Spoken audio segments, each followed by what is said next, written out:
दंडोत बंदन अनित बार, सर्व कला समरथ, सर्व कला समरथ। डोलन तेरा को प्रभु, नानक दे कर हाथ। वाहिगुरु जी का खालसा, वाहिगुरु जी की फतेह। महाराज की कृपा सदका सोहनिया घड़ियां मिलियां, जिन्हां च दर्शन दीदार भी महाराज के जीवन के इतिहास के सोहनी होई। कृपा गुरुदेव की। धन गुरु अर्जन देव साहिब जी, धन गुरु अर्जन देव साहिब, धन गुरु अर्जन देव साहिब जी, धन गुरु अर्जन देव साहिब जी, धन गुरु अर्जन देव साहिब। महाराज कृपा करन, बालक बिल्कुल नवा नरोया उभरे बाल गोपाल। महाराज ने बेनतियां दे शुकराने दे जिहड़ी गुरबाणी उच्चारण कीती, संगतां नूं दसना कीता कि कोई भी दुख तकलीफ आए किसी भरम विच इत्थे इधर उधर नहीं दौड़ना, इको अकाल पुरख की ओट लैनी। सर्व सुख दाता राम है, दूसर नाई। कोई दूसरा उहदे बगैर है नहीं जो तुहाडी इज्जत रख ले, जो तुहाडी बेनती नूं मन ले, या जिहदे हथ विच सब कुछ होए, जो बंजन कड़न समर्थ होए कि नाश करन दे भी ते उबारन दे भी। जो इको एक दाता है जो बिना साह तो भी रख लैंदा। प्रभ भावे तां बिन सांस ते रखे। ਉਹਦੀ कला सिर्फ कोई जानता है तो कोई वरत सकता है। ਉਹਦੇ वर्गा दूजा कोई नहीं है जो साडी समझ लो कि जो साडी बेनतियां सुन सके, जो साडी बेनतियां नूं समझ सके, फिर माता पिता आखण साडी पालना कर सके। क्योंकि माता पिता का हिरदा जिहड़ा बड़ा वड्डा होता है, उन्हां वर्गी पालना करना सिर्फ अकाल पुरख परमात्मा ही कर सकते। वाहिगुरू जी जो कल विचार कर रहे सी कि 6वें पातशाह के शरीर ते जिहड़े दुख आए ने, वो महाराज के दुख जन कल्याण लई संसार नूं खुशियां देण लई अपने पिंडे ते सहेड़े ने। जिवें जानो कि एक माँ अपने बच्चे की बलावां लैंदी है ना, ਉਹਦੀ बलावां अपने उपर ले लैंदी है, कहती कि ਇਹਦੇ हिस्से के दुख मेरे को आ जाण।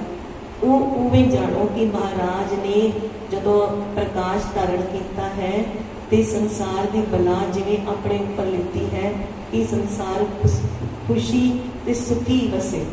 जदों महाराज के आने तो पहले भी किन्नियां बरकतां ने, किन्ने वर मिलते पे सी। बाबा बुड्ढा जी के स्थान नूं, चरैटा साहब के स्थान नूं खूह लगाए जा रहे हैं। अमृतसर के बसों होई हुई गुरु की बटाली भी बसों इन्नी हो गई।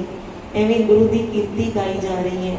तो गुरु साहब के आने तो बाद भी 6वें पातशाह ने जिवें बलावां लै लित्तियां होण ते शरीर दा इन्ना दुख सहारिया महाराज ने। क्योंकि जो धोरों थापे हुए आते हैं अकाल पुरख का रूप, वो कर्मां दे बंधन विच नहीं होंदे।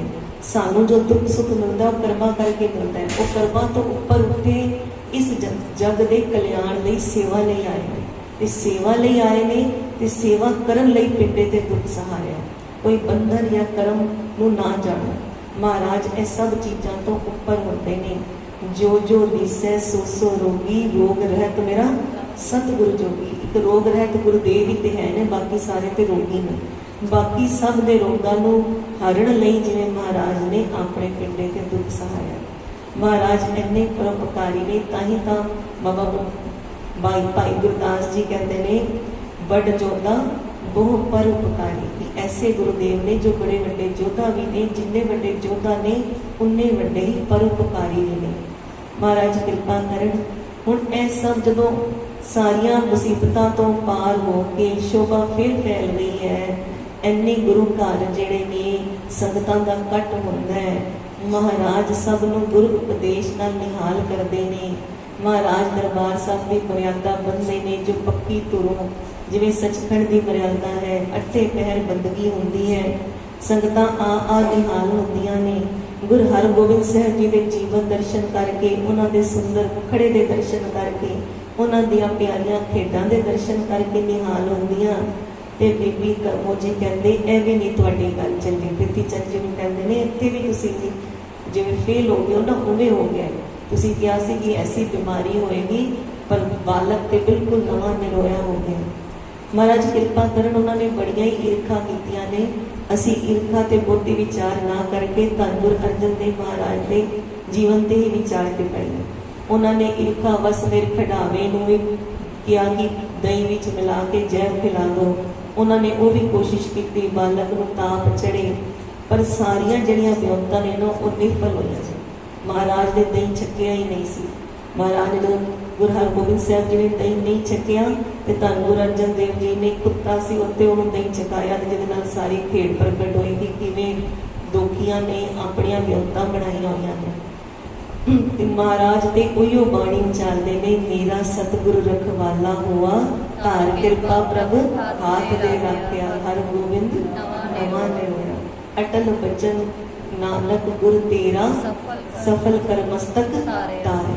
महाराज कहते हैं कि जिदे उपर गुरु नानक पातशाह का हाथ होए, उन्हों का बचन अटल है। तो वो फिर जिहदे उपर उन्हों का हाथ होंदा है, उन्हों का बचन की कृपा होंदी है, वो हमेशा फिर सुखी ही रहते हैं, उन्हों का प्रताप हमेशा वधदा ही है। धन गुरु अर्जन देव महाराज ऐसे निमरता के मूर्त ने कि अपने उपर या अपने किते उपर अपना नाम जुड़ाते ही नहीं। हमेशा कहते हैं कि जो वडियाई है धन गुरु नानक पातशाह महाराज की है, जो दाता मिलियां ने वो धन गुरु नानक पातशाह महाराज की वडियाई करके मिलियां ने। तो जो स्थान हरमंदर साहब निर्माण हुए ने, तो वो भी किसके स्थान ने? धन गुरु रामदास महाराज के स्थान ने। धन गुरु रामदास महाराज विराजमान ने, धन गुरु रामदास महाराज बरकतां वंड रहे ने। महाराज अपना नाम कितने नहीं करते, कितने भी अपने आप को जुड़ाते ही नहीं। अज भी असी देखो जाते हैं दरबार साहब, चाहे सारिया सारिया धन गुरु अर्जन देव महाराज ने कराइया, आज गुरु ग्रंथ साहब के प्रकाश धन गुरु अर्जन देव महाराज ने कराए, पर सारिया संगतां बहुतियां संगतां की कहदियां ने धन गुरु रामदास, धन गुरु रामदास महाराज के स्थान पर जा रही। ऐसी वडियाई है धन गुरु अर्जन देव महाराज की कि अपना नाम एनी निमरता धारण की है, कितने आण ही नहीं दिता। ये हमेशा माता गंगा जी ने भी कहा कि गंगा जी गुरु नानक दे घर की वडियाई है, जो वस्तु आती है, जो सिख संगत आती है, गुरु नानक दे घर की वडियाई है। आप तो हमेशा नम्रता ते शांति के पुंज बने रहे, ते बाणी दे बोहे भी बने रहे। महाराज का जीवन कैसा है? अमृत वेले उठ के पहले महाराज सवा पैर रहते, जो उठते नहीं पहले खूह ते स्नान करते हैं। खूह ते स्नान करन तो उपरंत महाराज सरोवर च स्नान करते हैं। ये मर्यादा है। तुसी जानते हैं तो सब तो पहले जाते ही ऐ नहीं कि डुबकी जाके सरोवर चला ली, क्योंकि सफर दौरान भी शरीर विच कितनी क्रियावां असीं करते हैं, मल मूत्र दियां, शरीर गंदा होता है। आप जी नूं बड़ा आंदा है कि पहले तुसी ਜਿਹੜੀਆਂ ਤੇ ਟੁੱਟੀਆਂ ਲੱਗੀਆਂ ਨੇ, ਸਾਬਣ ਦਾ ਵੀ ਇੰਤਜ਼ਾਮ ਹੈ ਉੱਥੇ, ਜਾਂ ਜਿਹੜਾ ਕਮਰਾ ਲਿੱਤਾ ਰਹਿਣ ਲਈ ਉੱਥੇ ਇੱਕ ਵਾਰੀ ਸਨਾਨ ਸੋਧ ਕੇ ਫਿਰ ਸਰੋਵਰ ਵਿੱਚ ਸਨਾਨ ਕੀਤਾ ਜਾਏ, ਜੋ ਸਰੋਵਰ ਦੀ ਮਹਾਨਤਾ ਤੇ ਪਵਿੱਤਰਤਾ ਬਰਕਰਾਰ ਰਹੇ, ਸਰੋਵਰ ਦੀ ਮਰਿਆਦਾ ਬਣੀ ਰਹੇ, ਜੋ ਸਰੋਵਰ ਦੀ ਪਵਿੱਤਰਤਾ ਹੈ ਉਸ ਵੱਲ ਸਾਡਾ ਨਮਨ ਹੋਵੇ, ਉਹਦੇ ਵਿੱਚ ਕੋਈ ਭੰਗ ਨਾ ਅਸੀਂ ਕਰੀਏ। ਸਾਨੂੰ ਜੋ ਸਵੇਰੇ ਵੀ ਅਸੀਂ ਅੰਮ੍ਰਿਤ ਵੇਲੇ ਉੱਠ ਕੇ ਮਹਾਰਾਜ ਦੇ ਦਰਸ਼ਨਾਂ ਜਾਂਦੇ ਹਾਂ, तो पहले अपने कमरे में जो स्नान करके फिर सरोवर स्नान करके फिर जाना चाहिए। महाराज सारे सिख भी पिछे पिछे इंज ही करते हैं, जो भाई जेठा जी, भाई नंगा जी, भाई प्रेमा जी, भाई पैड़ा जी, भाई बैलो जी, भाई विधि चंद जी, भाई मंज जी, सब सिख भी महाराज दे इंज ही करते हैं कि पहले खूह ते स्नान करते हैं, फिर सरोवर विच स्नान करते हैं, नाम जपते हैं। महाराज फिर सरोवर में स्नान करके हरमंदर साहब जाते हैं, दर्शनी टोली तो पूरा पुल पार करके अंदर धन गुरु रामदास महाराज नूं हाजर नाजर मन के नतमस्तक होते हैं, ध्यान विच जुड़ते हैं। अज महाराज ऐसे वैराग विच आ गए ने कि महाराज की अखां चों पानी रही जाता, मैं नीर वह वह चले जियो। महाराज धन गुरु रामदास महाराज ने अपने गुरु पिता जी के अज बहुत वैराग विच ने, शरीर का एक एक रोम महाराज का पुलकित इंज खिड़िया हुआ है, महाराज का मत्था दगदा है नूर नाल। देखण वाले जिहड़े करते हैं ना दर्शन, उन्हां दी जन्मां जन्मां दी मैल ही कट्टी जाती है। क्यों? दर्शन परसे गुरु के जन्म मरण दुख जाए, तिस पास बैठिया सोई है सबना का। उन्हां दे कोल बैठ के जो सिख संगत प्यारे सिख नाम सिमरन विच जुड़े ने, वो भी इंज सोहणे लग रहे ने, महाराज के चरणा च हजूरी च बैठे कीर्तन होंदे ने, महाराज गुरु उपदेश भी करते, महाराज कहते उठ के फिर जिहड़ी परिक्रमा करते हैं। पहले जो माता गंगा जी आए सी ते 3 परिक्रमा कीतियां सी। 3 परिक्रमा भी प्रमुख प्रवान ने जिन्नी आप जी शरधा नाल करो। ते अज महाराज ने 4 परिक्रमा कीतियां ने। जो 3 परिक्रमा करते हैं उहदा अर्थ की लैंदे आ कि महाराज नूं अपने मन तो वचन तो कर्म तो असी नमन किया, परिक्रमा की कि सारा दिन बोलते जिहड़े साडे जो भी असी बोलांगे वो गुरु साहब के आले दुआले ही परिक्रमा करनगे।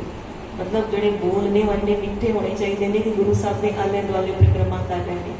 फिर जदों असी दूसरी परिक्रमा करिए तो जिहड़ा साडा मन ने सुरत है वो महाराज नाल जुड़िया ही रहेगा। दूसरी परिक्रमा करते हैं महाराज को नमन करते हैं कि महाराज साडी सुरत है वो तुहाडे विच ही परिक्रमा करती रहे, तुहाडे आले दुआले घूमती रहे। फिर जो तीजी परिक्रमा करते हैं तो महाराज को फिर वचन करते हैं महाराज कृपा करो कि जो भी फिर कर्म करिए पहले तो साढ़े बोल सोच सोच परिक्रमा करती रहे, जो सोचांगे फिर वही बोलांगे, फिर बोल परिक्रमा करते रहें, फिर जो बोल भी परिक्रमा करते रहें, फिर साढ़े कर्म विहार महाराज जो विहार करिए वो भी तुहाडे आस पास ही परिक्रमा करता है। ये 3 परिक्रमा जो लैंदे हैं तो ये अर्थ जानो। फिर महाराज ने अज 4 परिक्रमा कीतियां। इंज जानो जिवें धन गुरु नानक देव जी, धन गुरु अंगद देव जी, धन गुरु अमरदास जी, धन गुरु रामदास जी। महाराज सुखमनी साहब की बाणी चाहते वो भी श्लोक का एक अर्थ यह भी लैंदे हैं। उदों महाराज कहते आद गुरय नमः, जुगाद गुरय नमः, सत गुरय नमः, श्री गुरुदेव नमः। 4 बार नमन करते जिवें 4 पातशाहियों ने नमन किया महाराज ने। महाराज ने उस दिन जो शब्द विचार की क्या सी गुरु गुरु जप गुरु गुरु ध्याई। 4 बारी गुरु क्या सी जिवें 4 पातशाहियों को याद करते महाराज। महाराज ने 4 परिक्रमा कीतियां। अंदर फिर भोग पैंदे ने, खुले देग प्रसाद वरतिंदे ने। महाराज फिर जदों उठ के बाहर आते ने, कुल तो बाहर आते ने, जिवें तुसीं दर्शन किए होणगे ना, कोई रंगरतड़ी रूह आए, कोई बड़े ज्ञानी सिंह आण, कोई कीर्तनी आण। जो दरबार की समाप्ति तो बाद बाहर जाते हैं तो सिख संगत किवें नाल टुर के जाती है। हुण महाराज दरबार तो बाहर जा रहे हैं तो जिहड़े सिख ने प्रेम वाले संगत रूप विच महाराज के नाल टुर के बाहर जाते हैं। कुछ तो संगत अंदर ही है तो जिहड़ी क्योंकि जिहड़ी शबद कीर्तन की चौकियां ने वो जारी रहदियां ने। कुछ संगत महाराज नाल बाहर टुर के जाती। महाराज पुल पार करके दर्शनी ड्योढ़ी ते पहुंचते हैं ते दर्शनी ड्योढ़ी ते महाराज फिर पिछे मुड़ के दरबार साहब को फिर नमन करते। जिवें असी महाराज इत्थों दी दरबार तो बाहर निकलांगे, पिछे मुड़ के दरवाजे ते पहुंचते हैं मुहाट ते, फिर पिछे मुड़ के देखते हैं ना, फिर मत्था टेकते हैं। एवें महाराज जो दर्शनी ड्योढ़ी ते पहुंचते हैं फिर मत्था टेकते हैं। सानूं भी बण आंदा है कि असीं भी जदों दर्शनी ड्योढ़ी ते पहुंचीए फिर प्रेम नाल नमस्कार करिए महाराज, प्रेम नाल करिए। महाराज ने उत्थे लिखिया बड़े प्रेम नाल फिर नमन होंदे ने। फिर महाराज सरोवर की परिक्रमा भी उतर आते हैं। महाराज सरोवर की परिक्रमा करते हैं। बाबा बुढ़ा जी की बेर साहब वल चल के उत्ते महाराज फिर पूरा वल यात्रा करते हैं। जो महाराज अगे अगे टुरते हैं तो जिथे बाबा श्री चंद जी का है ना स्थान बाहर वाले पासे बनया, जिथे वो समझो पिठ लगती है। एक बाबा श्री चंद का छोटा स्थान बनया दरबार साहब के बाहर पिछले पासे निकल गया। जो महाराज उत्थे वाल पहुंचते हैं ना तो देखते हैं एक पंडित बैठा है वैष्णव, जिन्हें 12 तिलक लगाए ने। वैष्णव जिहड़े होंदे ना 12 तिलक लगाते हैं, वो मत्थे ते मोढियां ते जो उन्होंने रीत है। अगे सालीग्राम सजाए ने, पीले वस्त्र कराए ने, सालीग्राम को भी टिक्के लगाए ने ते एवें बन के बैठे ने जिवें समाधि लगा के बैठे ने, अखां मूंद के भी जिवें सिमरन विच बैठे ने। ते आंदे जांदे राहीगीर उन्हां पास माया टेक के मत्था टेकदे ने। ते उत्थे वो जिहड़े पंडित ने जिहड़े बैठे हुए ने वो फिर कथा भी करते हैं, संगत नूं भी जोड़ना करते हैं। जिहड़े वड्डे वड्डे अमीर परिवार होंदे ने उन्हां दे घर जाके भी शास्त्रां दी जिहड़ी कथा करते हैं, अगों फिर दान दक्षिणा लैंदे ने, विभूत लैंदे ने, क्योंकि संसार दी जो विभूतियां चाहिए उन्होंने ने ऐश्वर्य वो लैंदे ने। ऐसा उन्हों का जीवन है। हुण जदों उत्थे बैठे ने ना सोचते हैं कि महाराज अपने सिखां नाल आ रहे हैं, महाराज को बण आंदा है धन गुरु अर्जन देव महाराज को कि मैनू भी नमस्कार करन, क्योंकि मैं भी जो हाँ एक पंडित हाँ वैष्णव हाँ मनिया होया इत्थे, मैनू भी नमस्कार करन ते ठाकुर जी नूं भी नमस्कार करन। ਹੁਣ समाधि देखण ਨੂੰ ਲੱਗ ਰਹੀ ਹੈ, ਪਰ समाधि नहीं है। आंदे जाते वक्त पूरी निगाह है, कौन आ रहा है, कौन मत्था टेक रहा है, कौन किन्ना चढ़ावा चढ़ा रहा है। जो महाराज उत्ते पहुंचते हैं, महाराज के पड़दा महाराज किते कोई है ही नहीं ना, महाराज के अंदर तक वेख लेंदे ने। महाराज वेखते ने पर पड़दा चुकते नहीं, देख के अनडिट कर देंदे ने ते अगे चले जाते हैं। जो महाराज अपने परिक्रमा भी अगे वध जाते हैं तो बड़ा गुस्सा चढ़ता है पंडित जी ने। वो सोचते हैं कि बण आंदा सी नमस्कार करनी, बण आंदा सी ठाकुर जी को प्रणाम करना, सिखा को बण आंदा सी, जे उन्होंने नहीं की ना उन्होंने की ना उन्होंने सिखा ने की, ये बेइज्जती की है। मन में रोष बंधी जा रहा है। इन्नी कल्पना मन में बना ली कि गुरु महाराज तो सब जानते हैं। जिवें महाराज को उन्होंने कल्पन वेख के ना कि इन्ना रोस वेख के तरस आ गया। वही गल ना, महाराज का हिरदा कितना करुणा वाला है कि तुहानू मन लग जाए तो महाराज को तरस आ जाता है। बच्चे को गंदगी लग गई, साफ करना माँ का तो काम ही आई है। बच्चे को गंदगी लग गई है तो उन्हें साफ कर दिए। जदों भी कोई दुख तकलीफ आए ना, जे उहदे तो राहत पानी है, ठंड रखनी है अपने अंदर, महाराज के प्रेम भी जाना है, तो एक भावना यह भी रख सकते हैं कि दुख आया है कि महाराज ने कोई चेतावनी दी है कि कोई काम माड़ा हो गया तो मेरा काम सिरे नहीं चढ़ता पाया तो मेरे को कोई दुख तकलीफ है तो महाराज मैंने साफ कर रहे हैं। क्यों? क्योंकि महाराज ने मैंने गोद में लेना है। गोद में लैन तो पहले महाराज ने पवित्र करते हैं बच्चे को, तो मैंने साफ कर रहे हैं। जे मैंने साफ कर रहे हैं तो मैंने अपने हत्थों में लिखता हुआ है, मैंने अपने हत्थों में लिखता हुआ है। मेरे ऊपर महाराज ने पूरी नज़र रखी हुई है। मेरे एक एक काम को वेखते हैं, मेरी एक एक सोच को वेखते हैं, ताई तो मैंने साफ कर रहे हैं। जी मेरे वाल ध्यान ही ना करन तो मैंने साफ ही ना करन, फिर मैं पाप विच गलतान पिया होया अपने कर्मां नूं भोगदा रहा। जिवें कर्मां च उस समय सुख लिखे ने, सुखां नूं भोगदा रहा, फिर बाद चों चंगे नरकां च घोर नरकां च पै जावां। जी महाराज नाल नाल चेतावनी दे के नाल नाल साफ करते हैं। इहदा मतलब की है, महाराज ने जिवें सारा कैमरा ते अपना साडे ते लाया, महाराज साडे ते कृपा कर रहे हैं ना। महाराज सानू वेख रहे हैं, सानू अपने हत्थों में अपनी गोद में ही रखा हुआ। महाराज ने अपने चरणों के नेड़े, ताई ते महाराज तुरंत साफ कर देंगे ने, मल लगन ही नहीं देते। जो एवें दे रस भी आ जाए ना, महाराज को फिर नमस्कार करांगे। देखो महाराज फिर खुशी नाल उवें भी साफ कर देंगे जिवें दर्द ना होए। माता नूं सारे काम करने आते हैं, बच्चे नूं हसा के भी नवाना आता है तो बच्चे नूं रवा के भी नवाना आता है। महाराज उमें भी स्नान करा देंगे कि बच्चा खुश भी रहे, हंसता भी रहे तो स्नान भी हो जाए। महाराज कृपा के घर में आन के महाराज कुछ भी कर सकते हैं। अपना किया वो आप ही विचार करते हैं। उन्हों का जोड़ा कर्म है अत ढीठ कर्म, तुसी कुछ नहीं कर सकते। जो करनगे वो करनगे, तुसी ना कुछ कह सकते हो ना हस्तक्षेप कर सकते हो। फिर जिनको कुछ कह नहीं सकते, जिस ठाकुर से वो ना ही चारा ताको की जय सद नमस्कार, उन्होंने नमस्कार कर बना बनती है कि नमस्कार ही करो। महाराज कृपा करण पंडित की कल्पन वेख के महाराज को तरस आया। महाराज तरस करके फिर परिक्रमा में जाके फिर पंडित को पहुंच गए। देखो फिर वड्डी परिक्रमा की महाराज ने पंडित को पहुंचने वास्ते। पहुंच के पंडित जी ने कहा, पंडित जी क्यों इन्ना रोस करते हो? तो क्या ना सीधा जाके पंडित जी क्यों इन्ना रोस करते हो?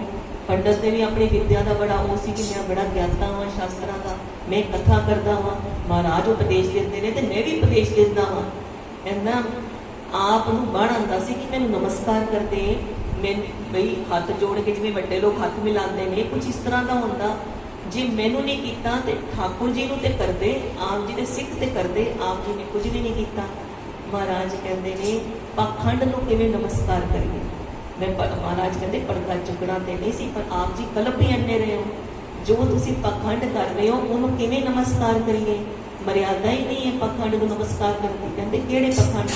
महाराज कहते क्यों तुहाडा जिहड़ी सुरत है वो 10 दिशावां च नहीं घूम रही, तुसी समाधि विच बैठे सी, तुहाडा ध्यान कित्थे सी? सच सच दसो, तुसी घर विच काम कर रहे सी ना, ते किहड़े किहड़े काम कर रहे सी? जो महाराज ने कहा तुसी अपने घर सी, तुसी अपनी सोच भी सी, समाधि भी सी नहीं है, पखंड लगा के बैठे हो। तो जान गए कि अजमत वाले गुरु साहब ने जिन्होंने बारे सुनिया है वैसे ही ने, ये मेरे वर्गे नहीं है जो ढोंग करके टोक हो ना भी टोक की कहते पाखंड करके बैठे ने। वो वाले गुरु नहीं है, ये मतलब मेरे वर्गे नहीं है, ये वो वाले ने जेड़े वाकई अजमत वाले ते जेड़े अंदर दी जानन वाले ने, अंदर की विद आप जेड़े जानते हैं ना, वो वाले गुरु ने। ਜਦੋਂ ਐਵੇਂ ਵਿਚਾਰ ਹੋਈ ਨਾ, ਇੱਕ ਵਾਰੀ ਠਿਠਕ ਗਏ। ਨਹੀਂ ਕਹਿੰਦੇ ਤੁਸੀਂ ਫਿਰ ਅਗਰ ਮੈਨੂੰ ਮੇਰੇ ਵਿੱਚ ਦੋਸ਼ ਵੇਖਿਆ ਹੈ ਤੇ ਠਾਕੁਰ ਵਿੱਚ ਵੀ ਕੀ ਦੋਸ਼ ਵੇਖਿਆ ਹੈ? ਇਹ ਸਾਲੀਗ੍ਰਾਮ ਠਾਕੁਰ ਨੂੰ ਤੇ ਨਮਸਕਾਰ ਕਰ ਬਣ ਆਂਦੀ ਸੀ। ਮਹਾਰਾਜ ਫਿਰ ਬਾਣੀ ਦਾ ਉਚਾਰਨ ਕਰਦੇ ਨੇ ਕਿ ਪੰਡਤ वेद विचार पंडित मन को क्रोध निवार पंडित। महाराज कहते ने पंडित होए जिहदी जिहड़ी बुद्धि जिहड़ी है ना, उहदी पंडित्याई वर्गी है, जिहदी बुद्धि जिहड़ी निर्मल है।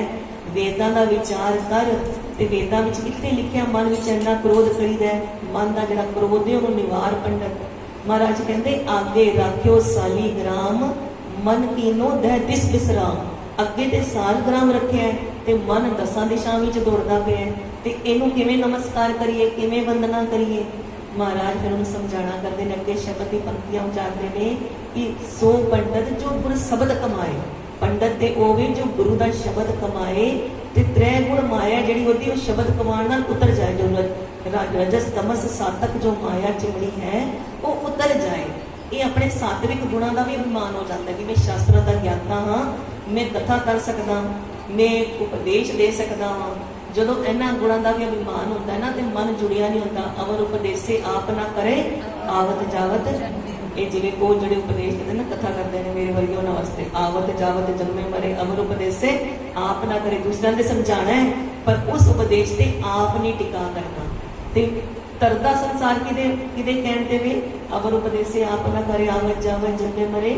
ਜਿਸਕੇ ਮਨ ਬਸੇ ਨਿਰੰਕਾਰ ਤਿਸਕੀ ਸੀਖ ਕਰੇ ਸੰਸਾਰ। ਜਿਹਦੇ ਮਨ ਵਿੱਚ ਨਿਰੰਕਾਰ ਵਸਦਾ ਹੈ ਨਾ, ਉਹਦੀ ਸੀਖ ਨਾਲ ਸੰਸਾਰ ਕਰਦਾ ਹੈ, ਪਖੰਡ ਨਾਲ ਥੋੜੀ ਨਾ ਕਰਦਾ ਹੈ। ਤੁਸੀਂ ਪਖੰਡ ਧਾਰਨ ਕਰਕੇ ਬੈਠ ਗਏ ਹੋ ਤੇ ਤੁਹਾਡੇ ਪਖੰਡ ਨੂੰ ਨਮਸਕਾਰ ਕਰੀਏ।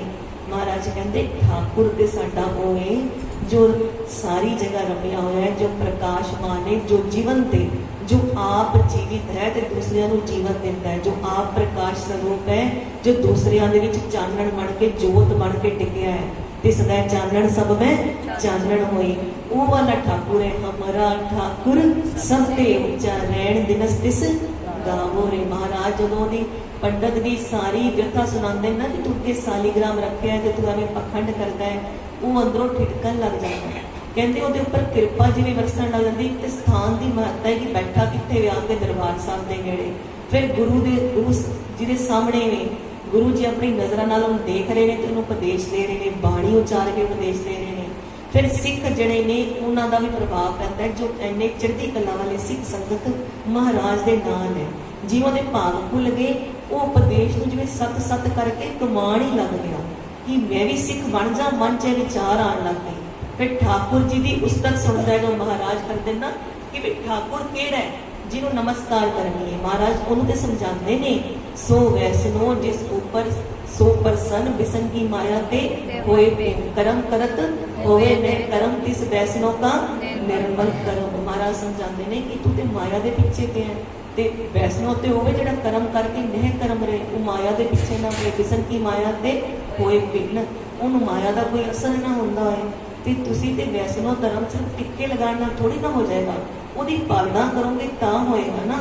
ਮਹਾਰਾਜ ਕਹਿੰਦੇ ਕਿ ਵੈਸਨੋ ਧਰਮ ਵੀ ਨਹੀਂ ਤੁਸੀਂ ਪੂਰਾ ਕਰ ਰਹੇ, ਪੰਡਤਾਈ ਵਾਲਾ ਧਰਮ ਵੀ ਤੁਸੀਂ ਪੂਰਾ ਨਹੀਂ ਕਰ ਰਹੇ। ਸੋ ਪੰਡਤ ਜੋ ਮਨ ਪ੍ਰਬੁੱਧ ਹੈ ਰਾਮ ਨਾਮ। ਤੁਸੀਂ ਤੇ ਵੇਦਾਂ ਨੂੰ ਜੋ ਸ਼ਾਸਤਰਾਂ ਨੂੰ ਗਿਆਨ ਦਿੱਤਾ ਹੈ ਉਹਦੇ ਅਨੁਸਾਰ ਆਪਣੇ ਮਨ ਨੂੰ ਪ੍ਰਬੋਧ ਹੀ ਨਹੀਂ ਰਹੇ ਕਿ ਮਨ ਨੂੰ ਪ੍ਰਬੋਧਣਾ ਹੈ। ਮਨ ਤੇ ਤੁਹਾਡਾ ਦਸਾਂ ਦਿਸ਼ਾ 'ਚ ਘੁੰਮਦਾ ਹੈ, ਖਾਲੀ ਪਖੰਡ ਨੂੰ ਕਿਵੇਂ ਨਮਸਕਾਰ ਕਰੀਏ। ਫਿਰ ਮਹਾਰਾਜ ਠਾਕੁਰ ਬਾਰੇ ਸਮਝਾਉਂਦੇ ਹਮਰਾ ਠਾਕੁਰ ਸਭ ਤੇ ਉੱਚਾ ਰਹਿਣ ਦਿਨਸ ਤਿਸ ਗਾਵੋ ਰੇ। ਹਮਰਾ ਠਾਕੁਰ ਸਭ ਤੇ ਉੱਚਾ ਰਹਿਣ ਦਿਨਸ ਤਿਸ ਗਾਵੋ ਰੇ। ਇਹ ਹਮਰਾ ਠਾਕੁਰ ਖਿਨ में थापयो थापनहारा, खिन में थापयो थापनहारा, तिस ते तुझे डरावो रे। हमरा ठाकुर सब ते ऊंचा रहण दिनस तिस गावो रे। हमरा ठाकुर। ਮਹਾਰਾਜ ਕਹਿੰਦੇ ਸਾਡਾ ਠਾਕੁਰ ਤੇ ਉਹ ਹੈ ਜਿਹਨੂੰ ਅਸੀਂ ਨਮਸਕਾਰ ਕਰਦੇ ਹਾਂ। ਰਹਿਣ ਦਿਨਸ ਜਿਹਨੂੰ ਗਾਉਂਦੇ ਹਾਂ ਉਹ ਕਿਹੜਾ ਹੈ? ਜਿਹੜਾ ਖਿਣ ਵਿੱਚ ਸਭ ਕੁਝ ਥਾਪ ਸਕਦਾ ਹੈ ਤੇ ਉਹਦਾ ਵਿਨਾਸ਼ ਕਰ ਸਕਦਾ ਹੈ। ਤੁਹਾਨੂੰ ਪੰਡਤ ਜੀ ਉਹਦੇ ਅਦਬ ਵਿੱਚ ਤਿਸ ਤੇ ਤੁਝੇ ਡਰਾਵੋ ਰੇ, ਤੁਹਾਨੂੰ ਉਹਦੇ ਅਦਬ ਵਿੱਚ ਰਹਿਣਾ ਸਿਖਾਉਂਦੇ ਆ। ਕਿਨ ਮੈਂ ਥਾਪ ਥਾਪਨਹਾਰਾ ਤਿਸ ਤੈ ਤੁਝੇ ਡਰਾਵੋ ਰੇ। ਮਹਾਰਾਜ ਕਹਿੰਦੇ ਹਮਾਰਾ ਠਾਕੁਰ ਸਭ ਤੇ ਉੱਚਾ ਰਹਿਣ ਉਹਨੂੰ ਗਾਣਾ ਕਰੋ ਜਿਹੜਾ ਸਭ ਤੋਂ ਉੱਚਾ ਹੈ, ਉਸ ਦੇ ਸਮਾਨ ਕੋਈ ਹੈ ਹੀ ਨਹੀਂ। ਉਸ ਤੋਂ ਉੱਚਾ ਕੀ ਹੋਣਾ ਹੈ, ਉਸ ਦੇ ਸਮਾਨ ਵੀ ਕੋਈ ਨਹੀਂ ਹੈ। ਫਿਰ ਮਹਾਰਾਜ ਕੀ ਕਹਿੰਦੇ ਨੇ, ਗੁਰ ਪ੍ਰਸਾਦ ਮੇਰੇ ਮਨ ਵਸਿਆ, ਗੁਰ ਪ੍ਰਸਾਦ ਮੇਰੇ ਮਨ ਵਸਿਆ, ਜੋ ਮਾਂਗੋ ਸੋ ਪਾਵੋ ਰੇ ਹਮਾਰਾ ਠਾकुर, ਜੋ ਮਾਂਗੋ ਸੋ ਪਾਵੋ ਰੇ ਹਮਾਰਾ ਠਾकुर, ਸਭ ਤੇ ਉੱਚਾ ਰਹਿਣ ਦਿਨਸ ਤਿਸ ਗਾਵੋ ਰੇ ਹਮਾਰਾ ਠਾकुर। ਮਹਾਰਾਜ ਕਹਿੰਦੇ ਜੋ ਉਸ ਕੋਲੋਂ ਮੰਗੀਏ ਨਾ ਉਹ ਮਿਲੀ ਮਿਲਦਾ ਹੈ। ਫਿਰ ਤੁਹਾਨੂੰ ਸਮਾਧੀ ਵਿੱਚੋਂ ਅੱਖਾਂ ਖੋਲ ਖੋਲ ਕੇ ਵੇਖਣ ਦੀ ਲੋੜ ਨਹੀਂ ਪਏਗੀ ਕਿ ਕੋਈ ਮਾਇਆ ਰੱਖਦਾ ਪਿਆ ਕਿ ਨਹੀਂ। ਜੋ ਮੰਗੋ ਸੋ ਪਾਵੋ ਰੇ। ਮਹਾਰਾਜ ਕਹਿੰਦੇ ਐਸੇ ਠਾਕੁਰ ਦਾ ਧਿਆਨ ਕਰਨਾ ਕਰੋ ਜਿਹੜਾ ਗੁਰੂ ਦੇ ਪ੍ਰਸਾਦ ਨਾਲ ਮਨ ਵਿੱਚ ਵਸਦਾ ਹੈ। ਗੁਰੂ ਨੂੰ ਧਾਰਨ ਕਰੋ। ਮਹਾਰਾਜ ਕਹਿੰਦੇ ਕਿ ਸੋ ਪੰਡਤ ਜੋ ਗੁਰ ਸ਼ਬਦ ਕਮਾਏ। ਪਹਿਲੇ ਵੀ ਮਹਾਰਾਜ ਨੇ ਸ਼ਬਦ ਵਿੱਚ ਇਹੀ ਉਪਦੇਸ਼ ਕੀਤਾ। ਮਹਾਰਾਜ ਕਹਿੰਦੇ ਜੋ ਗੁਰੂ ਦੇ ਪ੍ਰਸਾਦ ਨਾਲ ਮਨ ਵਿੱਚ ਵਸਦਾ ਹੈ ਫਿਰ ਉਹ ਸਾਰੀਆਂ ਵਸਤੂਆਂ ਦਿੰਦਾ ਹੈ। ਫਿਰ ਸਮਾਧੀ ਵਿੱਚ ਜਾਂ ਘਰ ਦੇ ਕੰਮ ਕਾਰ ਕਰਦੇ ਹੋਏ ਜਾਂ ਕੋਈ ਵੀ ਵਿਹਾਰ ਕਰਦੇ ਹੋਏ ਚਿੰਤਾ ਨਹੀਂ ਕਰਨੀ ਪੈਂਦੀ ਕਿ ਕਿਵੇਂ ਗੁਜ਼ਾਰਾ ਹੋਏਗਾ। ਜੋ ਮੰਗੋ ਸੋ ਪਾਵੋ ਰੇ ਹਮਾਰਾ ਠਾकुर, ਸਭ ਤੇ ਉੱਚਾ। ਮਹਾਰਾਜ ਕਹਿੰਦੇ ਜਿਹੜਾ ਸਾਡਾ ਮਨ ਹੈ ਨਾ, ਉਹ ਮੇਰਾ ਮਨ ਨਹੀਂ, ਉਹ ਗੁਰੂ ਦੇ ਨਾਮ ਦੇ ਰੰਗ ਵਿੱਚ ਰੰਗਿਆ ਗਿਆ। ਤੇ ਫਿਰ ਬਹੁਰ ਕਤੂ ਨਾ ਧਾਵੋ ਰੇ, ਫਿਰ ਉਹ ਕਿਤੇ ਹੋਰ ਜਾਂਦਾ ਹੀ ਨਹੀਂ। ਫਿਰ ਉਹ ਸਾਲਗ੍ਰਾਮ ਵਿੱਚ ਕਿਵੇਂ ਜਾਏ।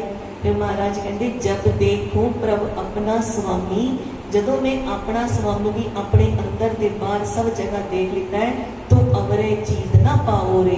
ਫਿਰ ਮੈਂ ਕਿਤੇ ਹੋਰ ਆਪਣਾ ਚਿੱਤ ਕਿਵੇਂ ਲਗਾਵਾਂ, ਸਾਲੀਗ੍ਰਾਮ ਨੂੰ ਕਿਵੇਂ ਮੱਥਾ ਟੇਕਾਂ। ਜਦ ਜੀਵਤ ਜਿਹੜੀ ਜੋਤ ਦੇ ਅੰਦਰ ਜਾਗਦੀ ਜੋਤ ਜਪੇ ਜਿਹੜੇ ਸਮਾਸਰ, ਉਹ ਜੋਤ ਦੇ ਅੰਦਰ ਦਰਸ਼ਨ ਹੋ ਰਹੇ ਨੇ। ਜੋਤ ਦੀ ਬਾਹਰ ਸਭ ਜਗ੍ਹਾ ਹੈ। ਤੇ ਫਿਰ ਤੋ ਅਵਰੇ ਚੀਤ, ਔਰ ਕਿਸੇ ਹੋਰ ਜਗ੍ਹਾ ਆਪਣਾ ਚਿੱਤ ਕਿਵੇਂ ਲਗਾ ਕੇ ਮੱਥਾ ਟੇਕੀਏ।